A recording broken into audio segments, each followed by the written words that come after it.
What's up, guys? Wolf Movies here, and today I'm going to be reviewing Halloween 6: The Curse of Michael Myers.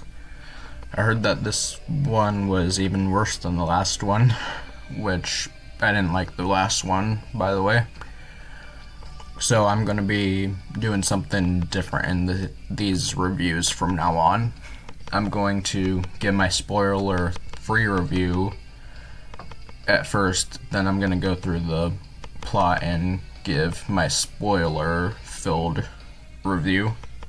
So here's my spoiler-free review. So the movie, I think, was worse than the last movie. The reason I say this is because, one, the cult stuff, and two, it makes no sense to me.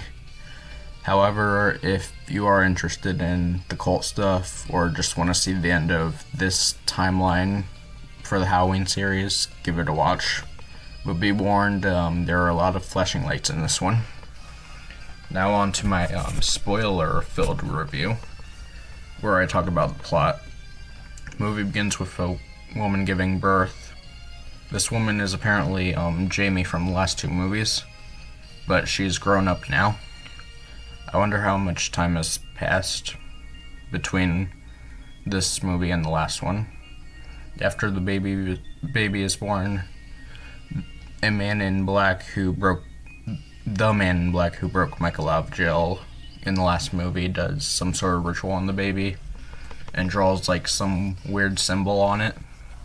Jamie then takes her baby and runs away.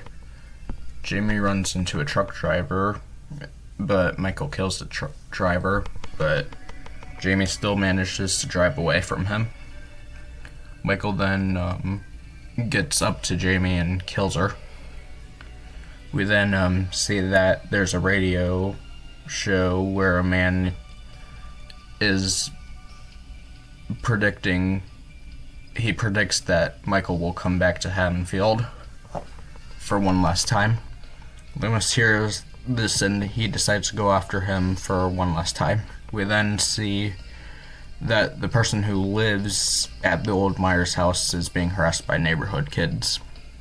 And he's also an a-hole. A man named Tommy, who is supposed to be the kid that Laurie Strode babysat in the first movie, finds Jamie's baby in the bathroom and takes it to the hospital. And for some reason, Loomis is at the hospital. I don't know why he is, but he is. And somehow he knows for sure that the baby is Jamie's. Michael then stalks the people who live at his old house and kill them. Tommy then finds out that the thorn symbol on the baby is a cult symbol. Tommy and Loomis go to a Halloween festival and someone dies. Michael then goes on a killing spree near his old house, and Michael takes the baby from the house. Tommy, Loomis, and the residents of the Myers house go into a random house to get away from Michael, and we see that man in black. The man in black kind of reminds me of Mr.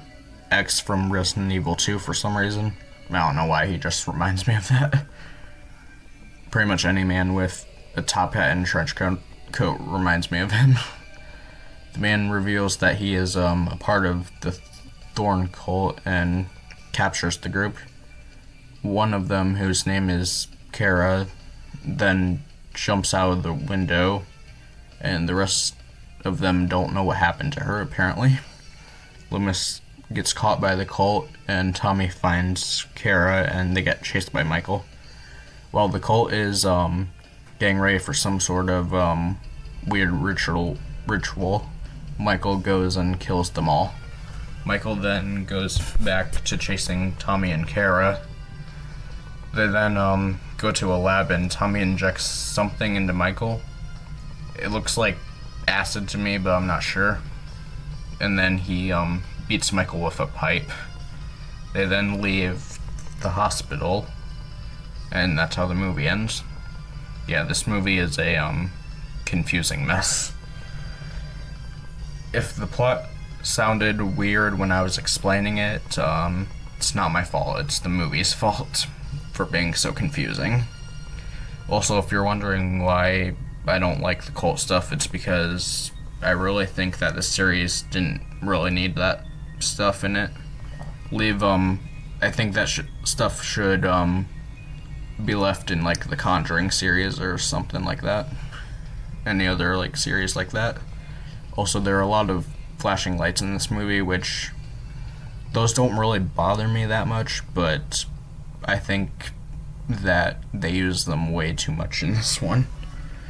They happen randomly when like they're not even needed. I have heard that there is another version of this movie that is slightly better, but I don't know where to watch it. I did see the Dead Meat's cut comparison video though, and it does look a little bit better, I'll say. But yeah, even with that other cut, it's probably the worst in the series so far. Next time I'm going to be reviewing Halloween 20 Years Later, which is way better than this one. Thanks for watching, I'll see you guys then.